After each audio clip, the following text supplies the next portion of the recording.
Hello learners, इस video में हम इस्चुरीज़ की बात करने वाले हैं। तो बेसिकली इस्चुरीज़ जो है ये सेमी इनक्लोज वाटर बॉडीज़ होती है जो कि यूजुअली ये रिवराइन माउथ पर प्रेजेंट होती है। रिवर का माउथ का मतलब ये होता है कि जहाँ पर रिवर जो है ये सी वाटर या फिर ओशन वाटर में मर्ज हो रही है, उसे हम रिवर माउथ कहते हैं। तो यहीं पर ये जो इस्चुरीज़ जो है ये लोकेटेड होती है। और यहाँ पर फ्रेश वाटर और मराइन वाटर की मिक्सिंग की वजह से जो सैलिनिटी जो है वो इंटरमीडिएट क्वालिटी की होती है और इस तरह के वाटर को हम ब्रैकिश वाटर कहते हैं। मतलब इस्चुरीज़ में जो वाटर प्रेजेंट होता है इसे हम ब्रैकिश वाटर कहते हैं, क्योंकि ये ना तो फ्रेश वाटर है ना तो सलाइन वाटर या मराइन वाटर है। ओके, तो जहाँ पर रिवर जो है, फीडिंग रिवर जो है, ये अगर लार्ज है तो उस वक्त क्या होगा, जो रिवर का जो इन्फ्लुएंस है ये इस्चुरीज़ के पार हमें देखने को मिलता है। मतलब सीवर्ड साइड में जो है वो देखने को मिलता है रिवर का जो भी इन्फ्लुएंस है वो। यहाँ पर हम रिवर का फ्लो देख रहे हैं जो कि ओशनवर्ड या सीवर्ड है। और जो भी ऊपर वाली सरफेस पर जो आप देख रहे हो वो रिवर वाटर है जिसका टेम्परेचर वार्म होता है और जो डेंसिटी है वो कम होती है। लेकिन कॉन्ट्रास्ट में अगर हम बात करते हैं तो सी वाटर जो है ये कूल टेम्परेचर का होता है और इसकी जो डेंसिटी है वो ज़्यादा होती है। इस वजह से इस्चुरीज़ में जो सी वाटर है वो नीचे वाली साइड में होता है और जो रिवराइन वाटर है वो अपर वाली साइड में होता है। अब यहाँ पर देखिए, जो सी वाटर है ये कोस्ट लाइन की तरफ आते समय यहाँ पर एक वेज फॉर्म कर रहा है, तो इसे वेज शेप में ये इसका प्रेजेंस होता है, इसका प्रेजेंस होता है और इसीलिए इसे सॉल्ट वेज कहा जाता है। और जो फ्रेश वाटर और मराइन वाटर इसकी जो बाउंड्री होती है इसे पिक्नोक्लाइन कहा जाता है। तो बेसिकली जो पिक्नोक्लाइन है उसके नीचे अगर हम बात करते हैं तो जो डिज़ोल्व ऑक्सीजन जो होता है ये काफ़ी कम होता है। इस लेक्चर में मैंने जियोलॉजिकल पैरामीटर्स के बेसिस पर इस्चुरीज़ को कैटेगराइज किया है। तो बेसिकली 4 टाइप्स ऑफ इस्चुरीज़ होती है जियोलॉजिकल पैरामीटर्स के बेस पर: coastal plain estuaries, tectonic estuaries, bar built estuaries and fjords estuaries. तो जो कोस्टल प्लेन इस्चुरीज़ जो है ये क्या होती है? So the coastal plain estuaries are formed when sea level rises and fill in the existing river valley। और होता क्या है, जो रिवर वैलीज जो है ये जब ओशन वाटर से जब फिल्ड अप हो जाती है तो उस वक्त वहाँ पर कोस्टल प्लेन इस्चुरीज़ जो है वो बनती है। तो चेसपेक बे जो है east coast of United State पर ये प्रेजेंट है। तो ये एक कोस्टल प्लेन इस्चुरीज़ का एग्जाम्पल है। ये फोटोग्राफ देखने के बाद आपको समझ में आ जाएगा कि कोस्टल प्लेन इस्चुरीज़ एक्चुअली होती क्या है। सी कोस्ट पर ये लोकेटेड होती है और यहाँ पर देखिए ये जो रिवर है ये इस सी वाटर में मर्ज हो रही है और यहाँ पर ये जो भी इस्चुरीज़ बन रही है ये इस्चुरीज़ जो है ये कोस्टल प्लेन इस्चुरीज़ कहलाती है। ओके, इसके बाद हम बात करते हैं टेक्टोनिक इस्चुरीज़। टेक्टोनिक इस्चुरीज़ समझने के लिए सबसे पहले हमें ये टेक्टोनिक वर्ड को समझना होगा। तो टेक्टोनिक जो अर्थ की जो क्रस्ट है, ऐसे कहा जाता है कि वहाँ पर कुछ इमेजिनरी टेक्टोनिक प्लेट्स है जो हमेशा मूव होती है। तो जब टेक्टोनिक प्लेट मूव होती है तो उस वक्त अर्थ का जो क्रस्ट है वो चेंज होता है। जैसे कि यहाँ पर प्लैनेट अर्थ पर जो भी कॉन्टिनेंट्स जो बने हुए हैं ये टेक्टोनिक प्लेट के मूवमेंट की वजह से बने हुए हैं। तो ये टेक्टोनिक प्लेट के मूवमेंट की वजह से वहाँ पर एक सिंक क्रिएट होता है जो कि अगर वो टेक्टोनिक प्लेट ओशन और रिवर माउथ पर प्रेजेंट है तो उस वजह से क्या होगा, टेक्टोनिक प्लेट की मूवमेंट की वजह से वहाँ पर एक सिंक क्रिएट होगा और सिंक या फिर डिप्रेशन क्रिएट हो जाएगा, एक बेसिन क्रिएट हो जाएगा और वहाँ पर जो वाटर है वो फिल्ड हो जाएगा। तो उस तरीके से वो टेक्टोनिक इस्चुरीज़ क्रिएट होती है। तो जो डिप्रेशंस जो है उसे हम फॉल्ट लाइन के थ्रू देख सकते हैं। तो यहाँ पर ये जो भी ए पॉइंट और बी पॉइंट है यहाँ पर टेक्टोनिक प्लेट की वजह से एक डिप्रेशन क्रिएट हुआ है और इस वजह से यहाँ पर ये जो भी आप देख रहे हो ये एक टेक्टोनिक इस्चुरी है। और ये जो साइड है पर्टिकुलरली ये साइड जो है ये ओशन साइड है और ये जो साइड है ये रिवर साइड है। ओके, तो इस तरीके से ये टेक्टोनिक इस्चुरीज़ जो है ये बनती है। तो टेक्टोनिक इस्चुरीज़ का जो बेस्ट एग्जाम्पल अगर हम बात करते हैं तो ये सैन फ्रांसिस्को बे जो है west coast of United State पर में प्रेजेंट है। तो ये टेक्टोनिक इस्चुरीज़ का एक बेस्ट एग्जाम्पल है। ओके, सैन फ्रांसिस्को बे। नाउ जो थर्ड कैटेगरी है वो है बार बिल्ट इस्चुरीज़। तो बार बिल्ट एस्चुरीज क्या होती है?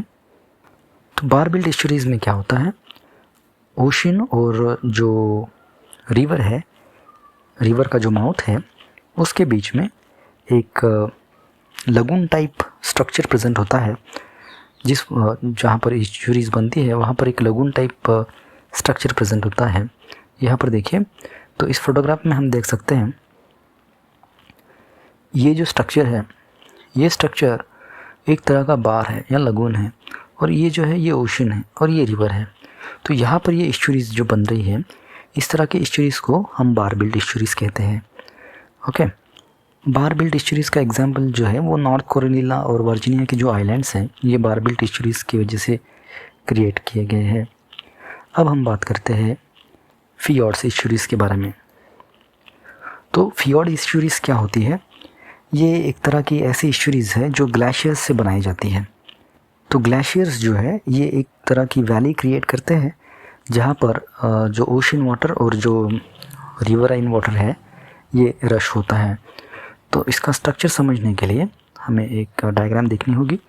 तो यहाँ पर देखिए, ये एक बेसिन क्रिएट किया गया है ग्लेशियर की वजह से, और ये जो बार बिल्ट ये जो फियॉर्ड्स एस्चुरीज जो होती है ये बहुत ही ज़्यादा स्ट्रैटिफाइड होती है। यहाँ पर वाटर जो है, वाटर की कुछ लेयर या फिर वाटर की जो क्वालिटी है, ये जैसे जैसे डेप्थ बढ़ती जाती है वैसे वैसे इसकी जो क्वालिटी है वो भी अलग होती जाती है।